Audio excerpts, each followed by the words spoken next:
All right, we'll go ahead and get started. Good afternoon, everyone. My name is Amanda Byers, and I'm the President and CEO. I'll serve as your moderator today. We have Alyssa Collier, our operations manager. She'll collect questions. She'll serve as the organizer. All questions should be directed through our chat and will then be passed along to the speaker to be answered in our Q&A. Please be respectful and mute your microphones. All attendees should remain muted throughout the webinar. Before we begin, in case you have not participated in a Zoom before, if you would please make sure you check the chat at the bottom of the screen, as well as the participants. That'll allow you to see who all is in the room. I'm going to go ahead and explain the agenda before I introduce Melissa. She'll speak for the first half of the meeting. You guys should be able to see my screen at this point, and she's got a few slides to share with you. Once she's completed her speaking portion, we'll go ahead and open those questions up that have been sent through the chat. I will go ahead and ask them, and then as time permits, we will make sure that we do keep everything ending at 1:30 to be conscious of everyone's time. So at this time, I'm going to go ahead and introduce Melissa Howell. She's worked as public health and preparedness coordinator and health commissioner for 17 years. She directs over 60 full-time public health professionals in daily operations, creates vision, and oversees the implementation of the strategies used to improve community health. The organization is a local public health agency whose mission is to prevent disease, promote health in the community, and protect against disease threats in the environment. For the past 6 years, Howell has been working to modernize public health services, established a federally qualified healthcare center, accomplished national public health accreditation, and oversaw the construction of a new health district facility, which is beautiful. The building houses the health district and the Five Rivers Greene County Health Center. Howell has over 25 years of combined experience in nursing, leadership, business, and public health. She is the 2015 recipient of the Distinguished Service Award for Health Commissioners in Ohio for her years spent developing Ohio public health leaders. She is an alumnus of Leadership Ohio class of 2019. Howell serves as treasurer for the Association of Ohio Health Commissioners. Her most recent publication is Succession Planning for Public Health, Cost, Continuity, and Compliance. When she's not working, Howell enjoys her time with family. She has 3 grown children who are married and 2 grandchildren. She has traveled extensively and supports medical missions in Central and South American countries. She likes to read, work in the yard, and explore the outdoors. All right, Melissa, the floor is yours. Thank you, Amanda. I just want to say how honored I am to be able to speak with all of you today. I know that these have been very difficult times. I have a couple-year relationship now with Amanda specifically, which was unexpected, but it's been surprising, and it's been beneficial to both the health district and I think to our business community. Last year in May, I think is when I first met Amanda face to face, and we were facing the tornado at that time. And one thing that we were striving for at that time was to make sure that all businesses that could be open after those Memorial Day tornadoes can and would be open. And within a week, we were able to make sure that all the restaurants in the Beaver Creek area and Bellbrook and some other locations were open. And we're very proud of the partnership that we've had with the Chamber. About 5 weeks ago, I was with you at your Chamber Breakfast Awards. It's hard to think that that was just 5 weeks ago when we were all together in one large room meeting together. And now we're together, but we are separate. And I look forward to seeing all of you. I, like all of you, have had challenges, personally and professionally. I haven't seen my mother since that time. I have not seen those grandbabies that I love so much since that time. I've had 2 children and a son-in-law. They've lost their jobs. My brother, who is a microbiologist out in California, has lost his job, and then his side business is a laundromat out there, and I know that he is struggling.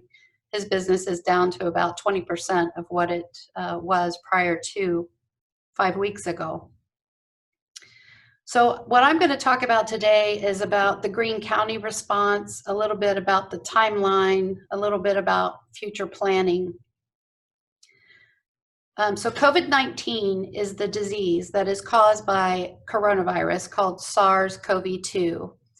That's a new virus. And anytime in public health, when we hear a novel virus, that always catches our ear. We know it appeared in China around December of 2019, and it catches our ear. And lots of people would ask me at the time, should I be concerned about this? And I will tell you, of all the diseases that concern me, have concerned me for many, many years, it is a novel virus. And that is because of their unpredictability, because of their ability to pick up genetic material as they shift and drift, and their ability to be lethal in some cases. And so I have a very healthy respect for all viral respiratory illnesses. But when it appeared in China, we know that they implemented mass quarantine at that time, but it hadn't been declared a global threat by the World Health Organization until January the 30th of this year. And that was when they noted person-to-person spread, transmission, was being reported. The U.S. Department of Health and Human Services declared it a public health emergency on January 31st. So COVID-19 has been characterized as a rapidly spreading viral illness that can cause death. It has been lethal to individuals who have underlying health conditions and senior adults primarily, but that is not the only people it has affected. It has the potential to overwhelm the healthcare system, causing shortages in supplies and equipment needed to treat not only this illness, but other serious health conditions. The virus is spread by coughing, sneezing, and close personal contact. Health districts in Ohio, the way that we are set up, I like to say that we are one of the earliest and best examples of shared funding. So it was a century ago that health districts were formed following the 1918 pandemic. So if you think about a school district, that's kind of our closest comparison to what a health district is. So a school district has a defined geographic location. For a health district, our defined geographic location is primarily done at the county level. So Greene County has only one health district operating in it. There are some city health districts throughout Ohio as well, and there's about 112 throughout all of Ohio. But we were formed by a coming together of your township and village and city officials at the time. And they kind of came together across Ohio and said, in order to respond to the Spanish flu outbreak in 1918, we need to be able to pool our money together and hire disease experts so that they can respond to this outbreak.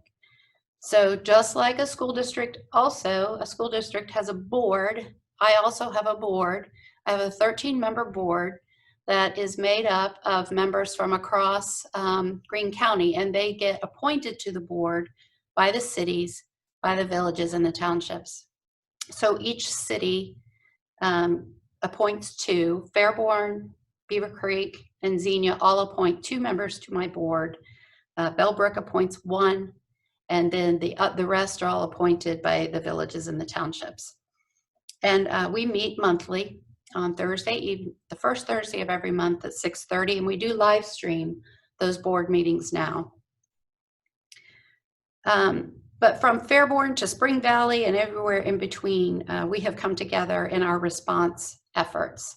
So Greene County is using what's known as an area command structure, which is multi-agency and multi-jurisdiction kind of way to manage the response to COVID-19. And our purpose is to ensure the health and safety of individuals, families, our response partners, and the community. And we have pre-established relationships with all sectors throughout the community, and they are doing extraordinary work. I think we'll cut over to the slides now, Amanda, if you could bring up the first slide. One of the things that we do in public health is we begin to look at the cases.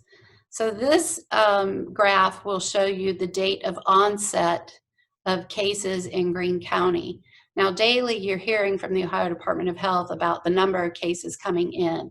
And that's a good number, but this actually shows you when the person had the onset of symptoms or a lab confirmed that they were positive for COVID-19. So this data is a little bit old, but I wanted to show you that our first case in Greene County had an onset date of March the 4th. And then you see another one smattering there around the 12th, and then a whole bunch kind of in between there. So this is kind of the groundwork or the skeleton for what becomes an epidemic curve. And we know that with these being the positives, this is a very, very, very small number of the people that we believe that have this disease. If you want to flip to the second slide. These are the same cases here,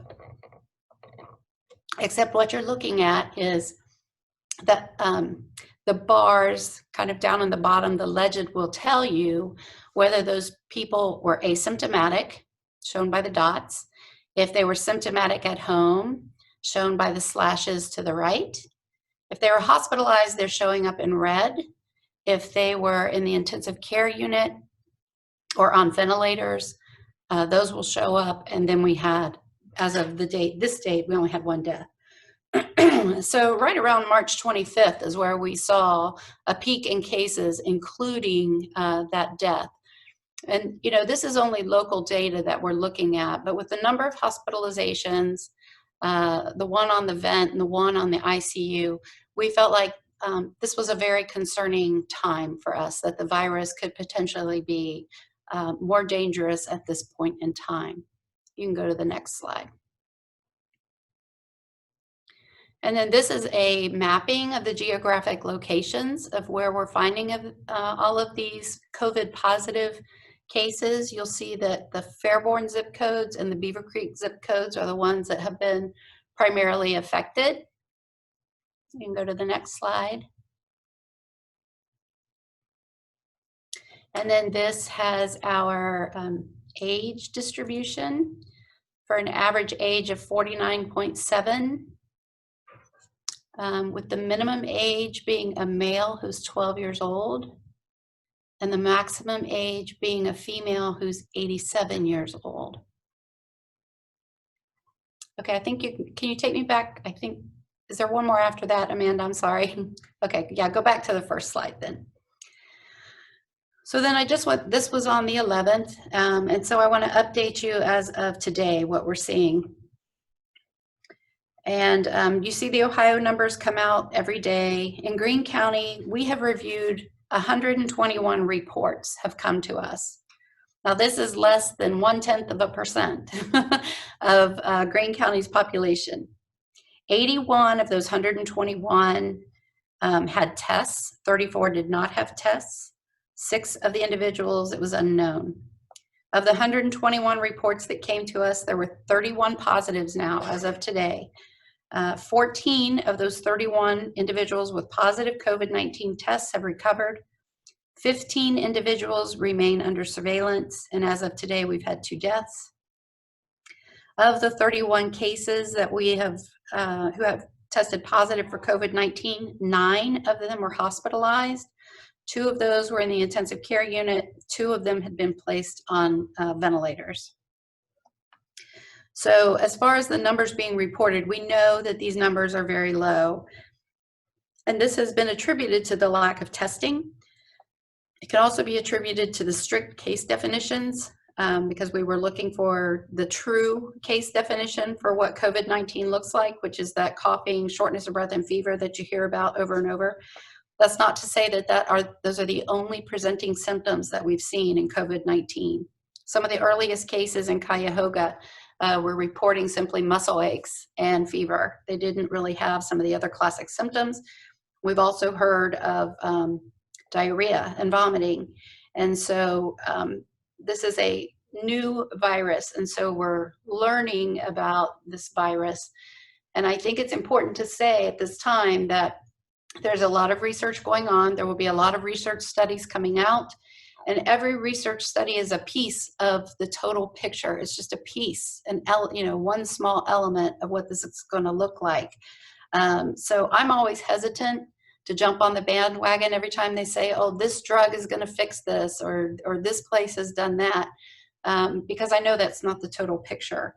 And it's very disconcerting sometimes when we're dealing with not all the information. We're dealing with just the information that we have.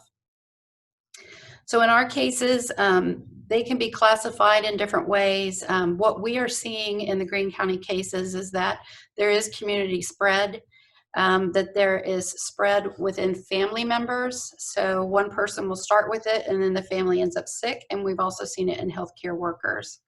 So when I talk about challenges, I would say that one challenge that's been in Ohio and probably nationally has been ways to report these numbers that are meaningful to our listeners, as well as sometimes the language that perhaps we're using.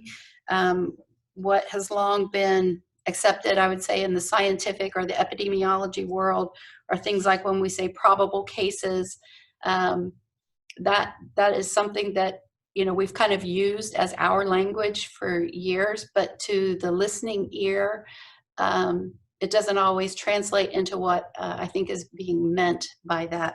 So I think one area, of course, in any situation, communication will be important to improve into the future. I know I had used the term quarantine guards, which is a term that comes straight out of the Ohio Revised Code when we were passing the isolation and quarantine plan here for Greene County. And people hear that word and they think that's a scary word, but it actually comes from a point in time when ships were being held off the shore for a period of about 40 days, therefore the word quarantine. They were being held off shore so that they wouldn't bring disease into communities. So we'll talk a little bit more about our response, more about what's gone well, what hasn't gone well, some current issues, and some future planning. So we first announced the novel coronavirus in Greene County on January 21st when the first case was reported in the United States. It became a disease to be reported within 24 hours to the Ohio Department of Health on January 23rd. So that just means as soon as we hear about it or we suspect it, we report that back to the Ohio Department of Health. And that is how a lot of this disease investigation occurs. We have electronic systems in place, and we report our data into a state system, and the state is reporting into the CDC system about all of these cases.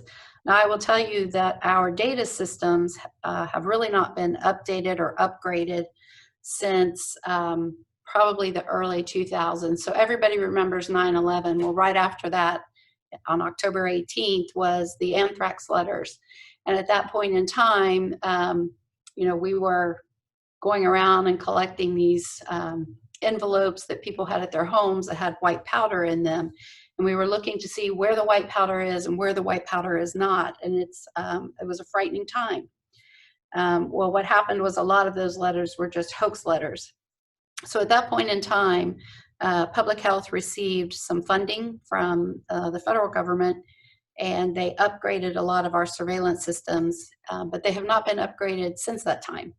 And so the way that we conduct surveillance and monitoring is kind of behind the way we would like to be. So for example, when I first came to public health, we might get a disease report that could be for something even like influenza. And our reports come from physicians' offices, they come from laboratories, they come from hospitals, and we would get that report 4 months after the person had been sick. Now, if you really want to interrupt the spread of a disease, you can't be doing it 4 months after the time that the disease has occurred. Now, times have gotten better, but we're still not where we would like to be, in that so many of the reports, so many of the numbers that you're seeing, they're coming in, you know, after someone has been tested, after someone is testing positive. And really, you want to be at that place known as like point of sale, right? You want to know when the physicians ordered the test, because they're ordering that test for a reason. You want to know when an EMS unit has responded to a home, because they have responded there for a reason. So we would like to see surveillance and monitoring improved. But at that point in time in January, we were distributing guidance to our healthcare professionals, our first responders, and we really began to mobilize, what we call mobilizing the community. And mobilizing the community means empowering individuals and communities to take action and facilitate change that will end up in the most positive outcomes that we can get. So our partners include healthcare, hospitals, long-term care, Greene County Medical Society, Greater Dayton Area Hospital Association, and they were receiving this guidance on patient care and on keeping their facilities safe. We've coordinated most recently with Greater Dayton Area Hospital Association to assess off-site facilities within the region that could be used for patients who have minor medical needs should the hospitals become overwhelmed. The Dayton Convention Center was selected as a standby off-site facility. We were also on a regional call recently where our partners have been involved in talking through response and what has been going well across the region, and then our response partners can raise any issues that they might have where they need more information from us or we need more information from them. Of course, the collection of PPE for first responders and hospitals is an ongoing concern. Other partners, law enforcement, fire, EMS. So we are working to assure that they have personal protective equipment and that it's available. We're receiving donations here. The hospitals are receiving donations. We're asking the community to please continue that.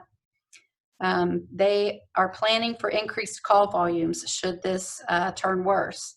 They have interfacility transfers being planned, and then what they would do if their personnel are absent due to illness. We've worked to educate the community about when to call 911, 211, and the ODH call line. If you call 911, the first responders are going to be asking questions like those COVID-19 screening questions. And if you think you're ill, you should let the dispatchers know that you believe you're experiencing symptoms associated with COVID-19. We've told all of the first responder community, though, that anytime they respond, they should be responding as if the person does have COVID-19, because we know that so many individuals have been asymptomatic for the first week or so before they really develop any symptoms. So call 911 when you need it. But people with minor health concerns should be calling their health provider or urgent care. And one shining star, I guess, that we see is so far the use of telehealth. We think that's really important for rural communities who have no providers at all. And they're expanding a little bit the way that they're using physician assistants and nurse practitioners, and that's going to be very helpful for rural communities. What we're trying to avoid is long delays in response times from the EMS and fire community, and we don't want them to have to defer your call. We have put up on our own Facebook page for Greene County Public Health our request for donations for PPE. You're also going to find on our Facebook page ways to get help or give help if you're a volunteer. So some agencies can go in there and say, I need 3 volunteers to distribute masks, and they can put that in as a need. And then volunteers who want to volunteer their time can go into the section on United Way's website that is to give help. And so you can talk about your individual skills and how you might want to donate your time. We do expect that testing capability will be more broadly available in the future. I want to switch gears a little bit and talk about our other partners that we partner with and coordinate with: is social services, mental health and addiction services, shelters for domestic violence, the Board of DD, the Council on Aging, the Homeless, Family and Children First Council, and the Greene County Public Libraries. We have weekly teleconferences with them to seek to understand how COVID-19 is impacting what we call at-risk populations, and they are at risk for poor health outcomes on any given day. But due to COVID-19, the issues that they face are just pronounced. Issues like poverty, exacerbated behaviors in developmentally delayed individuals, substance use, violence, all these things can increase during this time. This is the time of year where it's not unheard of that we hear of more suicides occurring. They do occur sometimes with the change of season, but we are also looking out for increased overdose deaths or something like that. Montgomery County has been reporting that they've seen increases. I can tell you that we have not seen that in Greene County to date. Job and Family Services are, of course, overwhelmed at this time, and they are our partners as well. They are diligent to help people. They are dealing with an inadequate system to provide input or receive unemployment information. We know that the Educational Services Center over in Yellow Springs, they're still operating because they have fragile individuals there. They're in need of iPads and Wi-Fi hotspots to keep children engaged in school. From the Family and Children's First Council, we know that some children are involved in multiple systems, and by that I mean some of them are involved with children's services because of neglect or abuse. Some of them may be involved in juvenile court. Some of them may be involved in with mental health or behavioral health services. So usually they have multiple support systems, and they also need activities to keep children engaged. And they also need ways to keep children engaged physically. Being confined for such a long period of time is very stressful in these situations. So they've asked for about 12 bicycles to be donated. Individuals in group homes, congregate shelters, they're experiencing isolation. They do have difficulty receiving this information. So all of the changes that are coming down as they are issued, this is just information that's not readily available to them, so they don't have the technology necessarily to receive it. I will say that there is a work group that's headed by the Development Services Agency at the state level who's issued guidance for these congregate sheltering if needed. So additional homeless shelters, or if we had to isolate or quarantine people, but currently no funding has been approved through FEMA for that. Sometimes we get questions of how do we interface with Wright-Patterson Air Force Base or the Emergency Management Agency. And we do coordinate all of those disease investigations with Wright-Patterson Air Force Base when they affect either their civilian or their military. And the numbers that you see in Greene County, these are residents of Greene County. So Montgomery County would be reporting anyone who perhaps worked at the base, but they lived in Montgomery County. And we do know that the base provides their own town hall meetings on Facebook. This also reminds me of all of our jurisdictions. So I'm really proud of the work done by Pete Landrum. We've been on the phone so many times. Rob Anderson, Brent Merriman, Melissa Dodd, just the interaction with our jurisdictions, because ultimately they're the face of the local community, and they've done a great job. We provide them with the information we have, and they provide you with that information in your own community as well as anything specific to their community. Even though this response has been going on for over 2 months, we really felt like the light switched just after the time, or right about the time that you and I were meeting at the Chamber Award breakfast.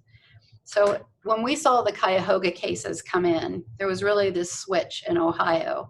And Ohio University suddenly went to all online instruction, and that was the domino. That's the domino that we saw.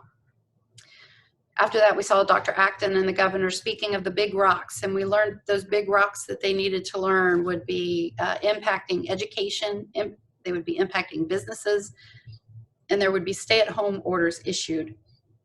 So when those orders came down, I think it's important for you to understand that we in local public health were hearing those orders being issued at the same time as everyone else. Some people think that there is a group that's hiding somewhere talking through all of this stuff. It's not at the local level, I can tell you that. We were hearing it along with all of you. And then we were scrambling to, of course, help all of our sectors here in Greene County to come to terms with what this was going to look like. So after the universities, we were already canceling trips for some of the local school districts to Washington, D.C. and New York. And we know that the K-12 educational system was rocked into switching how they were going to do business, and that included how they were going to feed children. And on March the 12th is when all the public schools and private schools were closed. Immediately after that, this is where our business partners became so important, and we had been providing information to the chambers, and we began to see all of our chambers really spread this information and get it up in uncertain times. But on March the 15th is when we saw in-person dining being closed at restaurants and bars. And as we began to see those restaurants and bars close, we noticed a kind of change in the tone of what was coming down from the state. And it was more towards enforcement of orders, which was different than asking. I think it's always kind of interesting when they come down, is this a request or is this an enforcement? And sometimes it's the wording in some of these orders has been ambiguous. On March the 21st, they extended the closure to all non-essential indoor businesses. And March 22nd is when the stay-at-home order was issued. So we in public health know, and we practice, that these are all tools that could be used as non-pharmaceutical interventions. So these are the things that you use when drugs are not available to treat illnesses and they're not available, they don't have vaccine available. So these are just tools in the tool chest. So I really don't think that in the public health world, we were really surprised by any of the tools that they were implementing. But what we were surprised by was that at no point in time had this really ever been practiced or discussed previously. And we know, in looking at other countries, we know that they have had the opportunity to practice these kinds of things. So it was very shocking to all of our systems. If you follow Greene County Archives online, you will see from the 1918 Spanish flu pandemic that the health commissioner then issued many similar closure orders that we're seeing today, including churches. And all of those orders are just designed to prevent the spread of disease. So non-essential businesses, this is another area for improvement, I think, for the state. What we saw was the order was issued, and as of this morning, we had about 276 complaints. So remember when I told you we only had 121 disease reports, our complaint reports are more than double what our disease reports are.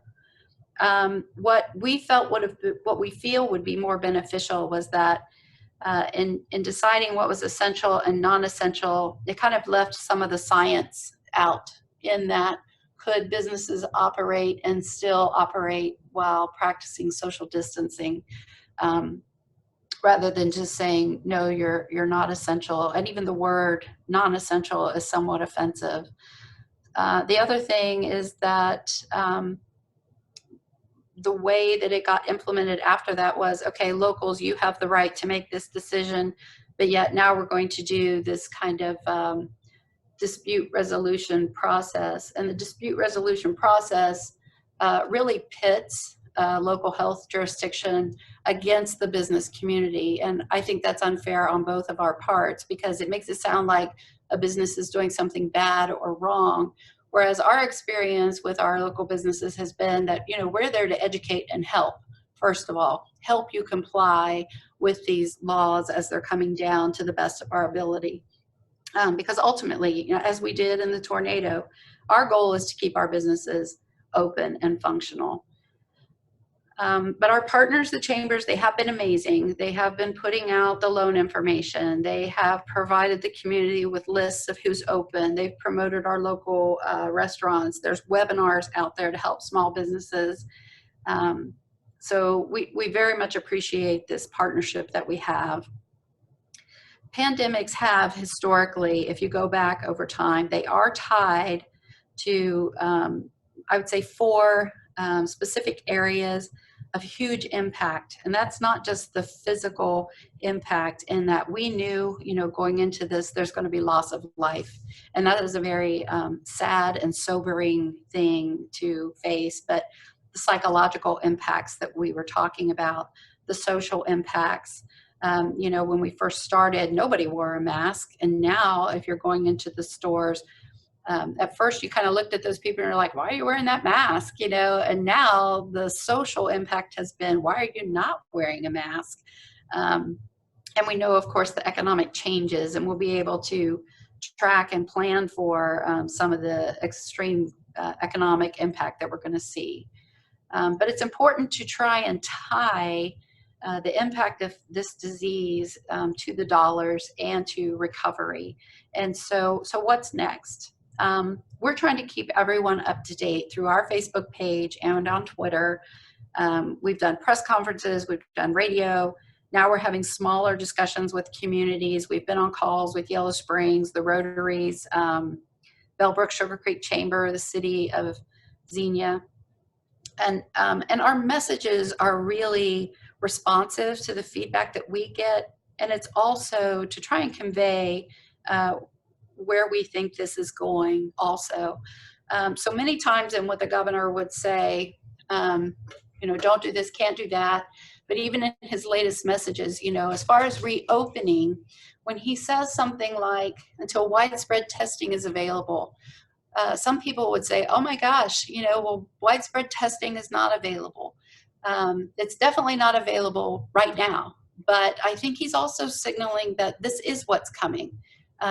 If you look at the Ohio State University, the Wexner Medical Center, they've been putting out some rapid tests. These are tests that would be done locally. And they're small numbers right now. We know that. They would be sent up to the Ohio Department of Health, and the turnaround time for the Ohio Department of Health has really been about 1 day as compared to some of the private laboratories. We know that Abbott Labs in Columbus, they have the rapid test now that within 15 minutes you're supposed to have your results. And we think as these things become more widely available, and we do believe that they will become more widely available, that is one thing that he's looking at to say, yes, we can reopen. And so I think our challenge locally is, well, how do we make that happen here? What are the best things that we can do to make that happen here? When they say face masks, what we're saying here within the health department is, how do we get these things made as quickly as we can so that everybody can demonstrate that, yes, we have that face mask available. So that is what I would say, is not so much look at what the message is saying you can't do or be the restrictive side, but what is it cueing to me that we do need to be doing together as a community?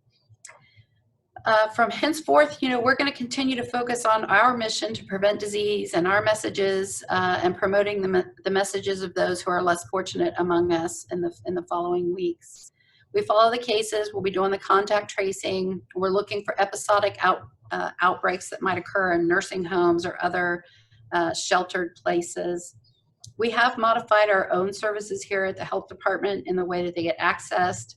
Home visiting, early intervention, children with serious medical conditions in the WIC program. All of this is done now by virtual visits. Vital statistics, your birth and death certificates, is all online now. Most of our employees are teleworking. And, for us, it's a choice. And how do we respond as an individual, as an agency? How does our community respond? We know that these are challenges. We know that not everybody comes to the table with the same set of circumstances. Some people have more significant challenges that others do. And so my message today would just be that we've proven before that we were resilient. We've proven before in the tornadoes that we can partner, that we can do this and we can get it done. And I know that we're going to get it done. And, very soon, I believe, we will be looking back going, wow, was that 5 weeks ago that we were all together? Was that 5 weeks ago that we were not together? And so I look forward to those times. And I do look forward to seeing all of you in person again. So Amanda, if you want to. Yeah, thanks, Melissa. Everything you've shared, I think, fits the cue perfect. We've got some questions here that I'd like to share. The first one that came through is from one of our members who is on the board of a local privately owned pool. So do you have any ideas on how this will affect the opening of local and private owned pools? What we believe, because those are the ones that we license, the public pools, we do believe that it's going to be different and it will be changed, and we would expect that the licensing of those will probably all go to online. As far as opening day, I don't have any indication yet that there has been any delay. The state's not saying delay opening or anything like that. And again, it kind of goes back to all of those messages that he's putting out. It's like, how quickly can we demonstrate that we've come into compliance with making sure that we can open. And so how would a pool open? Well, I think you need to be looking specifically at what would you do for social distancing at a pool. There's no evidence anywhere that says this virus is spreading in pools. So definitely you want to be looking at a date of opening. We just don't know what that date is. That's great. That's something, so that helps. Thank you. I know you started to mention a little bit, but one of the questions that came through was the contact tracking program that Greene County has if you were to come in contact with an affected person. Yes. So for contact tracing, I mean, this has been around forever. And even back in the days of John Snow, you know, when he was doing his epi investigations and found out that a well had cholera in it. Again, it's who has it, who doesn't have it. So when someone comes in and they're positive, we create that ring around who's been in touch with that individual. And all of those individuals get entered into a state system. It's called REDCap. And they are placed in there for surveillance and for monitoring over the 14-day period. Now, I will tell you that what we're seeing in some of our cases, especially the hospitalized ones, individuals are being hospitalized for much longer periods. And we're seeing many of our individuals who are, even if they're at home and they're symptomatic, it's more than 14 days sometimes that they are symptomatic. So it's really more about 3 weeks. But yes, we have the ability to do contact tracing. Great. Where are people getting tested in Greene County? We know of hometown urgent care. We know that the hospitals are. Beyond that, I will tell you, we received one test kit here, and we have shared that with the nursing homes in the area. We're very much on top of the nursing homes because we don't want an outbreak in one of ours. And then today, we received about 50 test kits, and we expect more. So that the Ohio State University, if you go out on the internet and you do a search on Ohio State University's Wexner Center and you look at their test kit, they were able to use 3D printing for the swabs, and then they sent the medium for this testing. How that's going to get collected here in Greene County, actually, when I get off the phone with you, I will be on a conference call with the health commissioners of our region to decide where this will go. And then at 3 o'clock, all of the health commissioners throughout Ohio will be discussing where do these tests go. So if Kettering Health Network or one of our local providers wanted to be able to do that, we would obviously prioritize healthcare to get that testing done, because it goes back to what I was telling you previously, is that we are seeing community spread, we are seeing spread within families, and we have seen some spread in our healthcare workers. Beyond that, it would be police, fire, and EMS. That would be part of our tier, and then probably the larger community. And all of that has to do with us maintaining our infrastructure so that those areas can continue to operate and not get overwhelmed.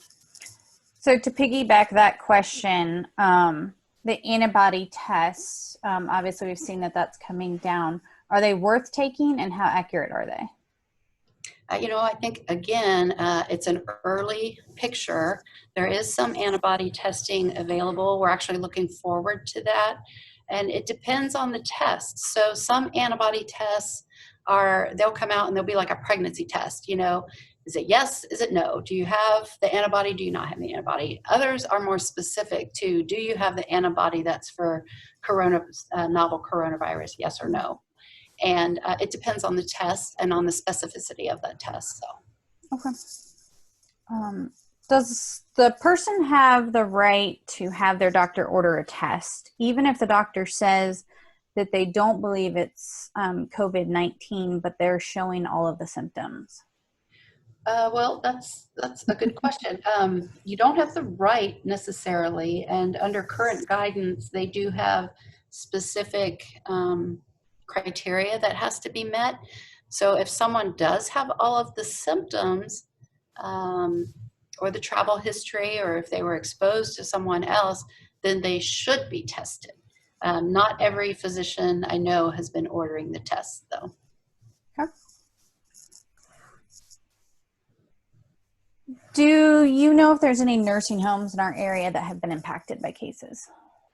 No, we have not had any impacted. We've probably, I want to say investigated, but we've probably worked with 3 different nursing homes. Anytime someone started presenting with symptoms that seem, by symptoms, I'm saying like a respiratory illness. As soon as we're seeing those respiratory illnesses, we're getting those individuals tested because we want to make sure that they're not being impacted. Okay. Okay. Another question we have was a restaurant business deemed essential but chose to close temporarily needs to reopen to survive. What procedures are mandated by the health department that they have to adhere with the staff? And is there additional recommendations for customer contact? Yes, there is. And if that person does, Amanda, if you can send me that person's name and contact information, I will have our sanitarians who specifically work in food talk to them, because yes, it would be important. And a lot of the guidance is going to be around, do you clean it up? Do you have the PPE for your employees? Are you wiping things down? Is there 6 feet apart and that sort of thing? But I can put them in touch with the sanitarians and they can answer that much more specifically. Okay. If whoever that is that asked that question, I apologize, I'm not sure. If you would send your contact information to Alyssa so that we can connect you guys. Another question we have, is there a central hub available to get information to Greene County community regarding services available? This person is representing a youth mental health provider that is accepting referrals. We know that kids and adults are experiencing a range of emotions right now, so maybe for the first time. I would say that the hub has not been centralized. Services available, we have pushed most people to 211 when it's services that they need. So that would be the go-to place, I would say. We had a community resource list assembled very early in this, and we shipped that out to all of our jurisdictions, so they have it as well. But if it's individual needs of the community, we kind of push them to 211, and they have the same information. Okay. We've seen this kind of goes back to what tornado was I don't know if I need the help, and the 211 has been something that we've pushed. It's just not been a lot of response from our community. So be sure to, if any issues like that, be sure to call that 211. Is Greene County Public Health planning to release guideline documents for the safe return to workplace for essential employees? We're going to use recommended or best practices to keep our staff members safe. Are guidance documents currently available? Typically what is done is the guidance documents are put together by CDC or the Ohio Department of Health. Sometimes they come from the occupational, from OSHA. And as they come down, then yes, we tend to Greene County-ize them, if you will, and issue them. But certainly you can check those larger entities first. We have not put together our guidance documents yet on safe return to work.